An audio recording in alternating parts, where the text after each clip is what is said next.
My name is George Strake Jr., son of the founder and discoverer of the Conroe oil field, and I am delighted today to share some of my thoughts about my dad and the Conroe area, which has been so important not only to the Strake family but to the whole area of this part of Texas. My dad was born in 1893 in St. Louis. He was the 10th of his mother's 10 children. The first 7 were by Strake brother number 1. The last 3 were by Strake brother number 2. Number 1 having died during the process. And my dad was raised by his 3 sisters. He did not go to high school, but he did took an entrance exam and got accepted at St. Louis University, where he got a degree, and that was during World War I. World War I, he was drafted, and he was a wireless instructor in the Army Air Corps. He fell in love with a lady in Florida that he was dating at the time, and she wanted to get married, but he wouldn't marry her because she had more money than he did. And she said, if I were a young man looking for a fortune, I would go to Mexico. So he did. He went to Mexico, got a job, I think it was with Gulf Oil Company, and he spent that 7 years down there learning what it took to find oil. And so a lot of what he applied here in Conroe, he learned from being in Mexico in the late 20s. And so he took his experience that he gained down there, and ironically, he lived 2 houses. He and my mother at the time, they were married at the time. They lived 2 houses down from the William F. Buckley family, and he used to babysit for the William F. Buckley Jr. But Mr. Buckley, the father, is the one that got the idea to go to New York and get the New York banks to fund Americans who were down in Mexico looking for oil. It turned out to upset the Mexicans so much that they didn't pass a law. They passed a constitutional amendment saying no foreigners could own minerals or surface in Mexico.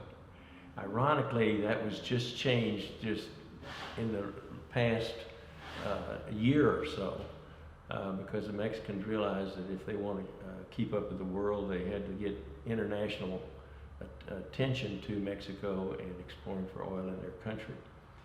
Well, anyway, passing the law that said that foreigners couldn't own minerals caused my dad to look elsewhere, and so he decided he would pick up mother and my oldest sister, Susie, who was born at that time, and they moved to Havana, Cuba, and he was going to lease up the island of Cuba. But to get himself some cash flow, he took on a Hutmobile dealership, and he did not realize it at the time, but Mexico was just beginning into a severe, what they called a sugar depression, because that was their main source of income, is raising sugar cane. And it turned out to be a disaster down there, and he told my mom, he said, we better get out of here before we have to swim back to the States. So they came back through Houston on the way. He was going up to Oregon to go into the timber business, and he stopped here because my mother was from here, and he stopped here so they could visit a while. But my mother's mother took ill, and it was a long, lingering illness. She died about 9 months later, but it was a long time for him. So to give himself something to do, he would go down to the library and study how oil and gas was found, and all of the things he could gobble up about how to go about looking for oil. Well, I think it's interesting to see why he settled on the Conroe area, because this was nothing but sticks and trees at the time, and he found apparently what caused him to stop here and start trying to drill a well is he looked at most of the bayous and rivers will flow into the Gulf of Mexico. But he thought in this area it kind of turned a little bit to the northeast, which gave him some indication that there might be a structure down there that's causing that.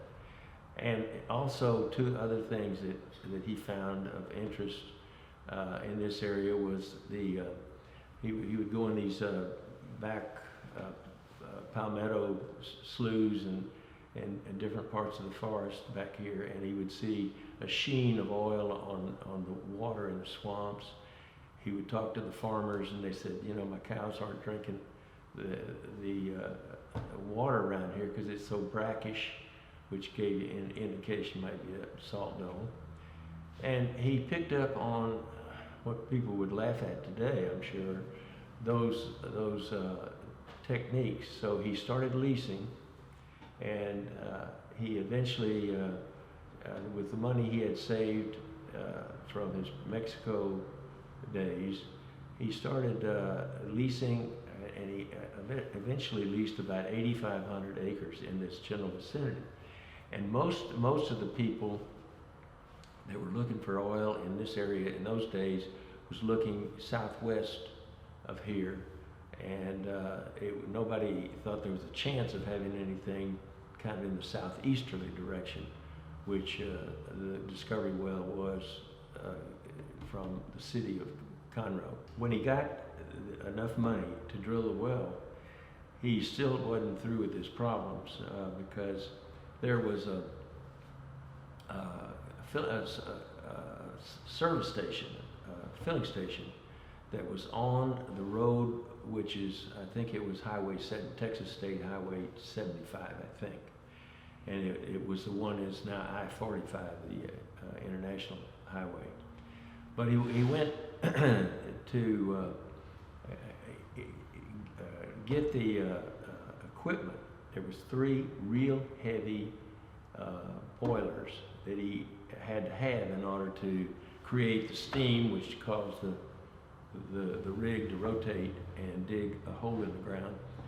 And he found he finally found a way to get that done. But he needed somebody who knew what they were doing about drilling, and he was told there was a guy named Harvey Lee who was the best there was in drilling wells in this part of the world. So he looked and looked and looked for this guy, Harvey Lee. And I was driving up and down the roads of East Texas trying to find out where he was and so forth. And he was just about to give up, and somebody said, you know, try this road. I forget which one it was. Try this road, and I think he lives back there somewhere. So sure enough, he drove down that road just about to give up on the whole project. And he saw this lady hanging laundry out in her yard. So he stopped the car and he said, ma'am, do you know anybody by the name of Harvey Lee? He's supposed to be in this area. And she turned around and she said, Harvey, somebody here wants to see you. And it turned out that was his wife in his home where he lived. And so it was the Depression times, 1931, and money was hard to come by, and jobs were even more scarce. But he told Harvey Lee, he said, I hear you're the best there is, and I want to drill a well in Conroe, do you want a job? And he says, I sure do. And he said, well, how much you want? He said, well, how much will you give me? And he said, I'm making $100 a month now drilling water wells, and it's not making, I can't make ends meet. He said, well, okay, I'll pay you $350 a month. He said, does that work for you? And he said, oh, man, does it? Yeah. So anyway, hires Harvey Lee, who in turn gets a crew together, and they spudded this well out. One of the hazards, many hazards that he had in drilling the well, he had to get these heavy boilers somehow on location. But there was a rickety old bridge just south of I-40, what is south of Conroe now, on I-45, and it had a rig, a weight limit on the highway that was far exceeded the amount of weight. I mean, the weight of the boilers far exceeded the limit on that bridge. So they knew they were in some trouble with that situation. So they went down and walked in by foot to listen to cars and trucks coming over that bridge. And he said it was shaking the bridge every time. And the boiler was exceeded the maximum weight that was allowed by about twice. And so they said a lot of prayers and crossed a lot of fingers and got it done at midnight when the policemen who patrol this area usually stopped about 2 a.m. in the morning to get some coffee in one of the little cafes around here. And they successfully got the boilers over, and they got to the location. By the way, one of the things he required in his leases that he took was to go to be allowed to use the standing timber to fire his boilers, which created the steam that turned the rig and so forth. And that turned out to be a big help. But he found that lease form in the library there in Houston, and that's what led him to use that form of lease to get this well drilled. So anyway, they hand spudded the well because the fire chief in this area heard about the well going up, and he came out and he said, "Wait a minute, you've got to put spark arresters on your stack there, because the wood they were burning was having these chips go up and clog up the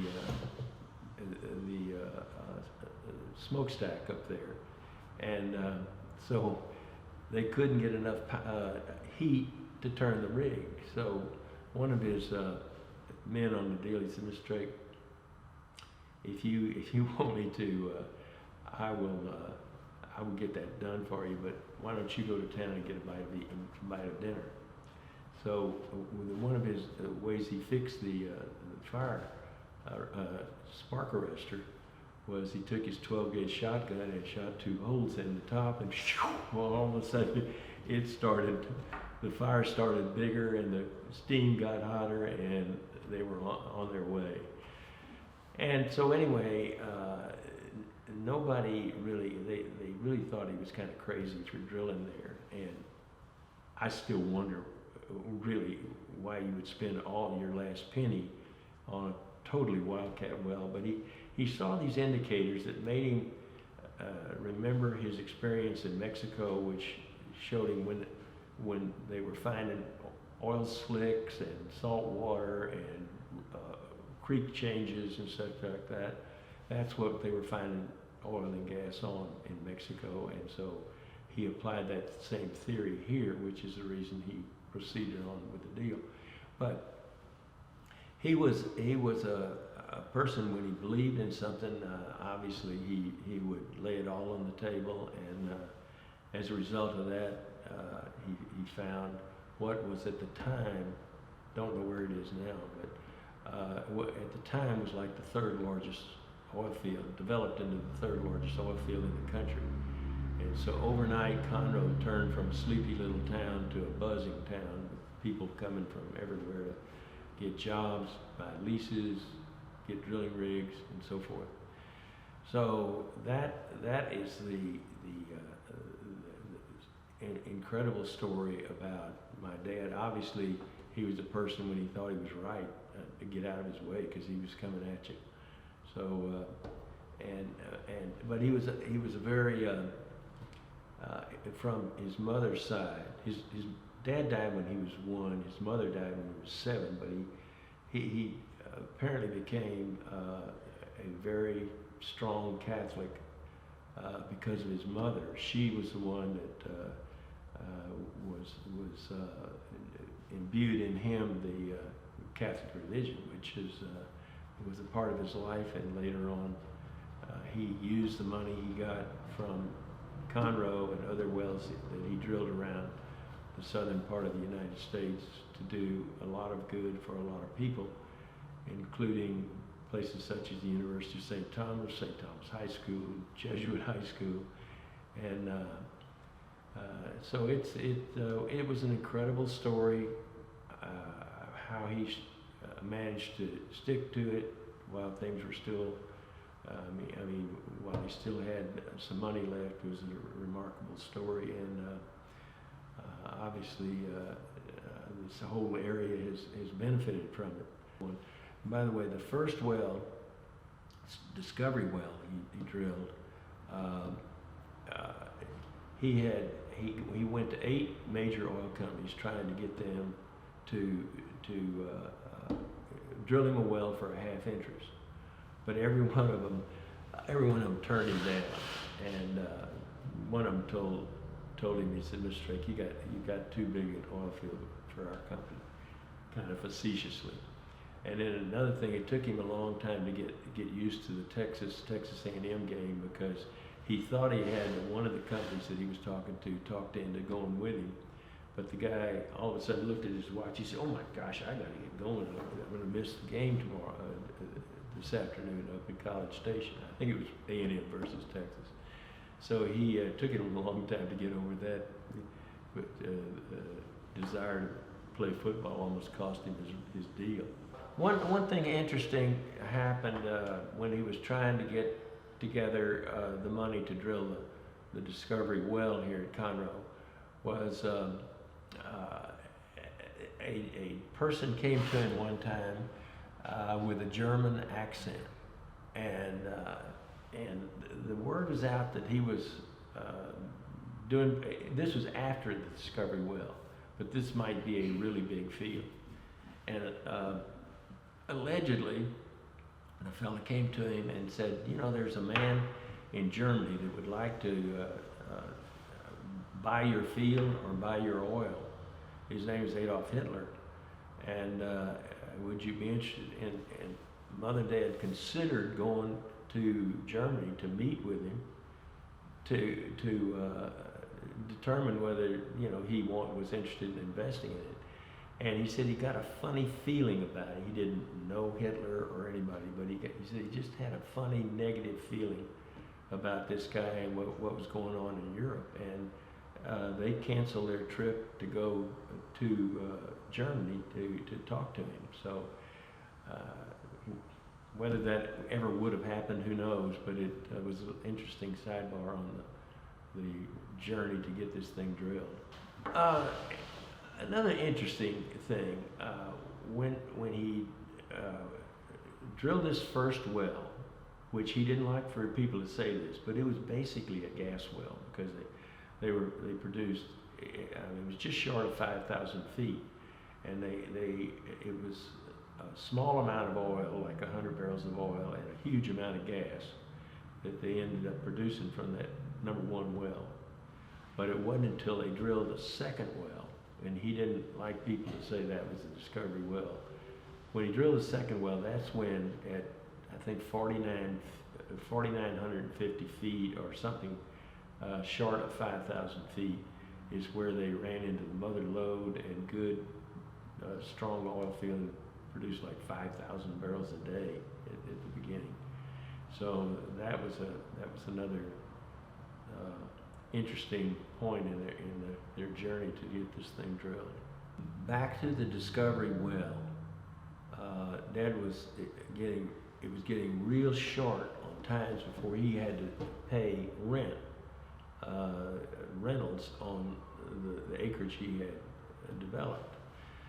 So they didn't have the facilities to sell the gas, which meant pipelines, or deliver the oil, which also meant pipelines and our trucks. So he made, there was a fella named,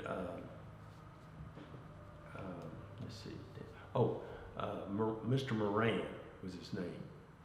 And Mr. Moran had a little service station right here on what was then, I think, Highway 75. And so he cut a deal with Mr. Moran, who had a small little cracker plant on the back of his service station property on I-40, on I-75 at the time. And so he agreed to lay a pipeline, Mr. Moran did, to his service station. And he got enough money from selling that gasoline to cars that were traveling between here and Dallas.